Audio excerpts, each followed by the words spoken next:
Hi, everybody. Dan Illman, Mike Beer. Let's take a look at the field for the feature race at Kentucky Downs on Thursday. The $750,000 gun runner dueling grounds derby. We're going a mile and 5/16 on the turf. Of course, this race is for 3-year-olds. And as I say before every Kentucky Downs Stakes preview, it's a big field. It's a competitive race. The favorite will likely be lukewarm on the tote at post time, and there's value likely to be had somewhere in this race. Now, I agree with all that stuff. I mean, there are some good horses in here to be sure, but it's just when you go through it from top to bottom, it just handicaps as a wide open race. We've got an overflow field. Bama Breeze is probably your deserving favorite. We'll talk about Bama Breeze in a little bit, but let's start with the pace scenario.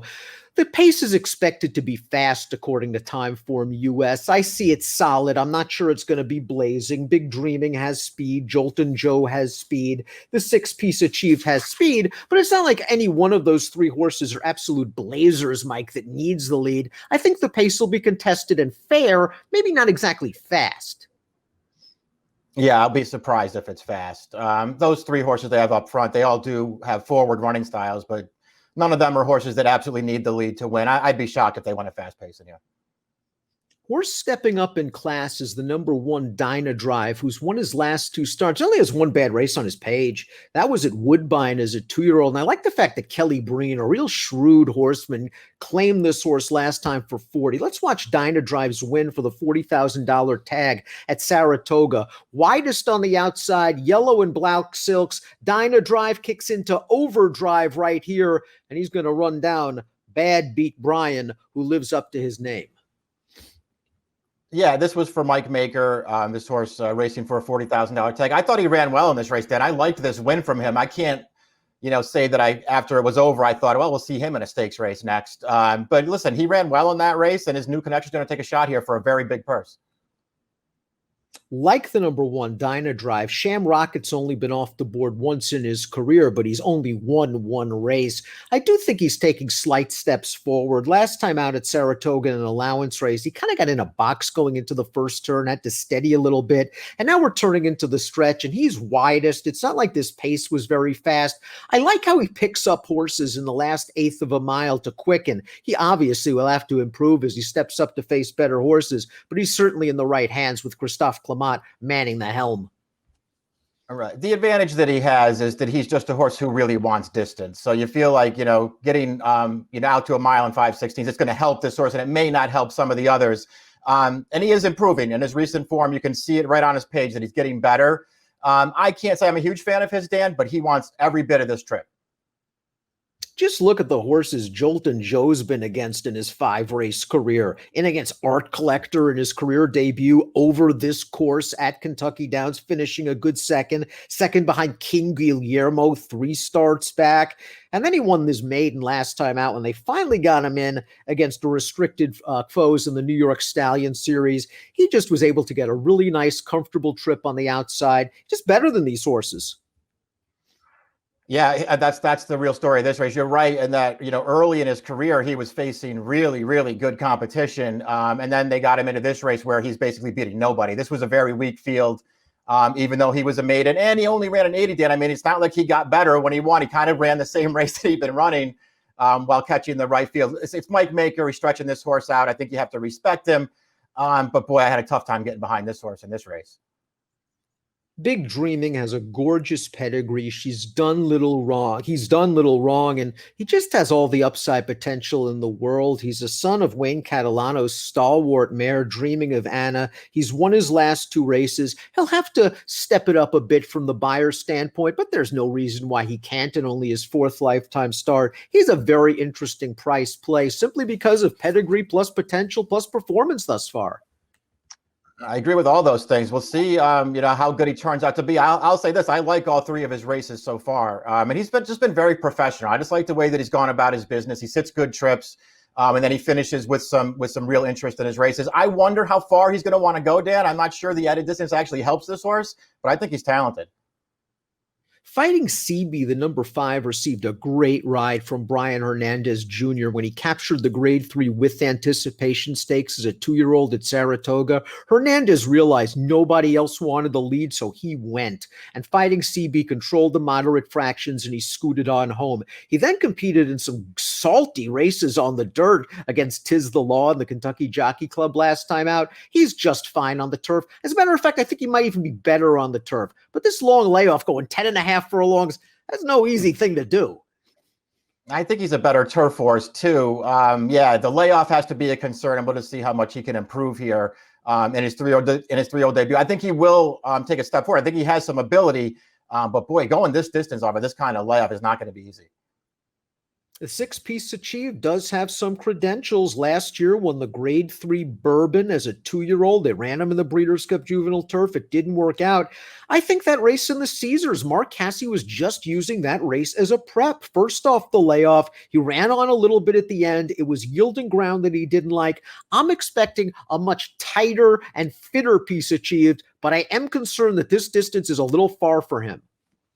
Yeah, I agree. We'll see how far he wants to go too. But I like this horse, and I do think they were probably giving him a race last time. He didn't run terrible, just sort of an even performance, but one that he can build on. I liked him a lot as a 2-year-old. I appreciate the fact that he ran over this turf course as a 2-year-old and ran really well over this turf course. I think that's a feather in his cap. I'm using this horse. Distance, no issue for our next entrant, the 7 Kid Mercury. Let's watch his allowance win at Delaware last time out, going 1 mile and 3/8. He's on the outside and he's just grinding and grinding and grinding. And as he's grinding, he is finding the more distance, the better for Kid Mercury, who seems to be moving forward. This race was against older horses, but he's also taken a big step up in class. Yeah. So, yeah, listen, sometimes these races are just about distance, though, Dan, and he will get it. So you don't have to worry about that. I wonder if he's really good enough to beat this field. I don't really care for the field that he beat last time. I don't think he was really beating anything. This is going to be a lot tougher for him, but he wants every bit of this trip as well. Natural Power, the number 8, coming off a stakes place and going 1 mile at Gulfstream Park. Let's watch that race, the not surprising stakes, and really couldn't find much excuse here, Mike. Global Power's just moving into 3rd and the Pink Silk's on the outside, and he's not going to be able to make a dent in these 2 leaders. He's beaten 3 lengths. Yes, his Beyer speed figures are going the right way, but this is another horse that I think you have to worry about class plus distance. Yeah, I worry if he's really good enough to beat this field. I mean, 2 starts back, and I realized there was a little layoff there, but he faced a good field that day and was just no match for those horses. We'll see if he can up his game a little bit. I wasn't thrilled with his last race, Dan, but it was, as far as figures go, it was a step in the right direction. You've got to respect the connections for the 9 Caninos. How can you not? Jose Ortiz, Brad Cox. This is a horse that was stakes placed in the Caesars 2 back against Fancy Liquor, who's a really nice colt. Last time out, he got beat at Indiana Grand. The issue with this horse is simple. Will he get out of the gate? He's a terrible gate horse, but maybe at 1 mile and 5/16 with a fair pace, it isn't going to matter. Horses like this, though, I don't know, Mike. They're just not my cup of tea. Horses that are pace and trip dependent that are going to break slow. Yeah, that's my concern about him too. He's actually overall his turf form is actually very good, and he does run at the end of his races every single time. But you're right, he breaks slowly all the time. You know he's going to be far back in this field early, and he always leaves himself with a lot to do. Michael Maker has the 10, Angelus Warrior, going out for Irad Ortiz Jr. This horse, 2 starts back, I thought got a really nice ride by Tyler Gaffalione at Churchill Downs, was able to save some ground, got sort of weaved in between, back to the rail, to the outside again, showed some agility to win. Second in the Mystic Lake Derby last time out is the beaten favorite. He's a solid horse. When you look at it, you wonder about distance, and then you just say, what am I wondering about? It's Maker. He knows how to stretch these horses out. Yeah, that's how I looked at it too. I just sort of put my faith in his trainer and actually spent a long time looking at this horse, trying to make myself like him on top in this race. I think he's a contender, Dan, but I had a tough time thinking that he was going to be able to beat the field. I'm not sure he's good enough. Bama Breeze, in my opinion, is the horse to beat, and so is the Morning Line Maker. He has this horse at 3-1, and deservedly so. He's run some very fast races against some strong competition, and he's also had some trips, Mike, especially that Audubon 3 starts back, where Field Pass just was able to completely control the pace, and Bama Breeze had to save ground and squeeze through down towards the inside. He ran really well, and then he had trips in his 2 subsequent races. Yeah, I mean, he did run well on that Autobahn. I agree with you. That's, going a mile and an eighth. He had a really tough trip in the War Chant off the layoff. His Transylvania, he did not get a good trip or ride that day, just buried on the rail. And, last time, listen, I don't think he really had a trip excuse last time, but that was a way better field than this one. That was a really tough spot. This is big class relief for this horse. Yeah, he kind of dropped in mid-stretch. They swung him wide, turning for home. It looked like he wasn't going to make up some ground. Maybe he was picking up some horses at the very end of the race, but you're right. Big drop in class there. Summer Assault's a little dirtied up. I think people are just going to look at his last running line and say, well, he can't step with these horses. I'm going to look at his last running line and say he can't step on yielding ground. And if he gets firm ground, he might run back to his race in the Mystic Lake Derby where he showed really nice tactical speed. He got a great trip that day, let's be honest. But he's the kind of horse with the tactical speed to get good trips, and maybe he can sit in the second flight here. That 80 buy or two starts back. If he can build on it a little, he's in the hunt. Yeah. No, I agree with that. And a trip could go a long way. He's another horse. I think you worry a little bit about distance. How far is this horse going to want to go? But I think he will get a good trip in this race. And I'm with you. I don't care about his last race at all. This is a really fun, wide open race. Let's take a look at our top picks for the Dueling Grounds Derby. Mike, you're sticking with Bama Breeze, and why not? He's got the figs. He's dropping in class. He should get a strong pace situation. Yeah, I'm not sure how short a price I would take on him, Dan, but I do think this is finally the right spot for him. They've tried him in some real tough ones, and he's run better than it looks on paper.